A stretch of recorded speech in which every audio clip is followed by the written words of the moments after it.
I read this story about the Arabic Christian perspective. Okay, this is a group in Detroit that is suing the city, suing a city because of the fact that they have been banned from an Arab festival.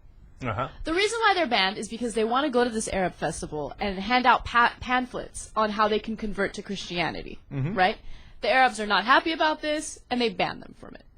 You know, we're going to have had a lot of controversy on this show today, and my guess is you're against that group. Look, I'm against the group, but, I mean, they have the right to practice free speech. Oh, you are? Okay, Yeah, then we do actually agree. Okay, great. All right.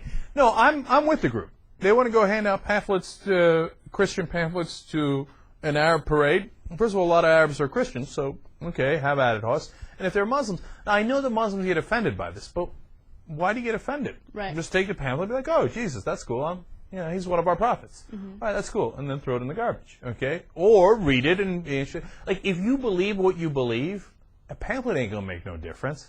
Now, look, there's a difference. Now, when we caught some of the Army, military force, I should say, handing out Bibles in Afghanistan in the local languages. That's a disastrous idea. Because if you offend the local Afghans and their religion, they will fight you, and they will try to kill more of you. It's going to get our soldiers killed, and it's going to hurt our war effort. That's a different scenario. But here, it's America. If, fuck them if they can't take a pamphlet. So I don't care that you're offended. They do have their freedom of speech rights. Yeah, they definitely do. I don't mind it as long as it's within certain bounds. Like, you come up and you give me something for a minute and I could walk on, I could live with it. If you're up in my face the whole time, it's like, look, you're not going to shake me from my agnostic views. It's not like you're going to hand me a pamphlet on Jesus or Muhammad. I'm going to be like, no, I hadn't thought of that. Oh, right, the Lord and Savior. Why didn't that occur to me? So I have no problem taking the pamphlet. Okay, I'll even look at it. I got an open mind. And sometimes you'll go to the wrong door. This brings me to a story about my friend Steve-O. He's a fun guy. Not that Steve-O, my friend Steve-O, Korean, different guy. Anyway, they come to his door, one of these people who wants to do the conversion and stuff, and they have a little follower. I don't know if she's 15 or 17 or something, but they come to convert you. They came to the wrong house. So Steve starts busting out Bible verses on him because he's Korean. He's gone to church his whole life. He knows the whole thing, and he knows how ridiculous it is. And he's like, well, did you consider this? Well, how about this? And if this is true, why is that true? And all of a sudden, the lady starts to panic, and you see a little look on her face. Because then Steve starts asking the girl, hey, have you considered how, why do they not want you to eat from the tree of knowledge? Don't you want more knowledge? She's like, wait a minute. Okay, one of like 100 things, right? So, and then the older lady starts to slowly walk away.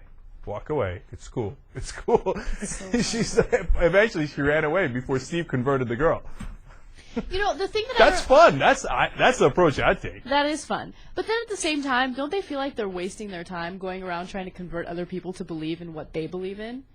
It amazes me that people spend time, like real time, doing that. No, because in their mind, and I get it, and in their mind they're saving others, right? Of course, they really believe that you're going to spend eternity being tortured. Tortured. I mean, hot fire, like, oh, shit, oh, damn, oh, the fire, oh, come on, stop it, oh, forever, oh, come on. So they want to, that's terrible, right? Right. They want to save you from that, Anushka. Okay, they don't want you to suffer through that. That's why they're coming to your door. Right. Okay? You know how cool heaven is? Perfect. It's like 71, 72 degrees. You float on a cloud. A little baby with the wings comes up, ding, ding, ding, with the harp. It's lovely. Don't you want that? Yeah, I definitely want that. You want to know something funny? Yeah. My mom and I were talking about religion, right? And she was like, from watching the show, it seems like you've really lost your religious roots. It doesn't seem like you're very Christian anymore. Really? Yeah. So she said that to me, and I was like, yeah, I don't know. And she's like, look. Don't listen to Jank. No, but this is what she said. It was really funny. She's like, he's only putting on a show for the show. He's really a religious guy. And That's awesome. Okay, Mrs. Kasparian, I hate to break it to you. I don't want to disillusion you or anything like that, but we're not playing about anything. Yeah. Everything you hear on the show is what we actually think. Yeah. So, no. Should you imagine?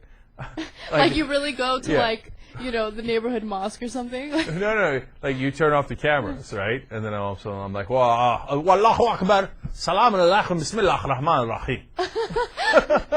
And then I try to convert you guys. I'm like, look, Jesus, okay, we change your name to Muhammad, okay? And it's going to be great for you, okay? I got 72 virgins for you. Don't tell Vanya.